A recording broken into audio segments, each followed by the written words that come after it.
আপনারা ভালো আছেন? আমার কথাটা একটু হইন না, একটু একটা লাইক কমেন্ট কইরেন। কথাটাই তো বাস্তব।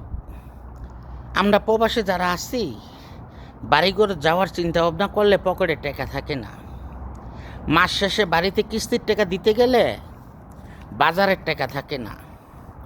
যে একটা ভালো জিনিস খাইতে মন চাইছে, কিনার টাকাটা নাইগা। তো টাকা নাই তো কিনা খাইব কিভাবে? দেখা গেছে 5 দিন ডাল দিয়া ভাত খাওয়ান লাগে, 2 দিন গোশ খায়, 1 দিন মাছ খায়। এই দুঃখ কষ্ট নিয়ে সবাইরে ভালো রাখার চেষ্টা করে আমরা প্রবাসীরা।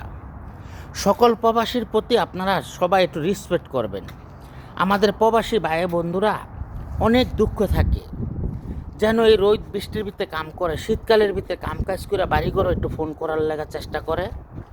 তখনই মনে করেন যে একটা টেনশন আয়া পড়ে, যে বাইক ফোন করলে এখন ঘুমায় রইছে, আমি কি ফোন করলে কথা কইতে পারবো? আবার আমরা প্রবাসীরা যখন কাজ কাম করি, বাড়ির থেকে ফোন ধরা যায় না, তখন বাড়িতেও টেনশন থাকে। তা আমরা যে যেখানে আসি, আমার ভাই বোন বন্ধুরা যারাই আসছেন প্রবাসের মাটিতে, বাপ মার লগে কথা কয়েন, বাপ মায়েও একটু সান্ত্বনা দিয়েন ছেলে মেয়েকে। কেউ টাকার চাপ দেন না, জিজ্ঞাসা করে একটু সান্ত্বনা দিবেন যে বাবা কয় টাকা বেতন পাইছস, টাকা পাড়ায় বাজার করে ঠিক মতন খাওয়া দাওয়া করিস। একটু সান্ত্বনা দিলে পোলার মনের একটু সাহস পায়। এটা আপনারা কইরেন।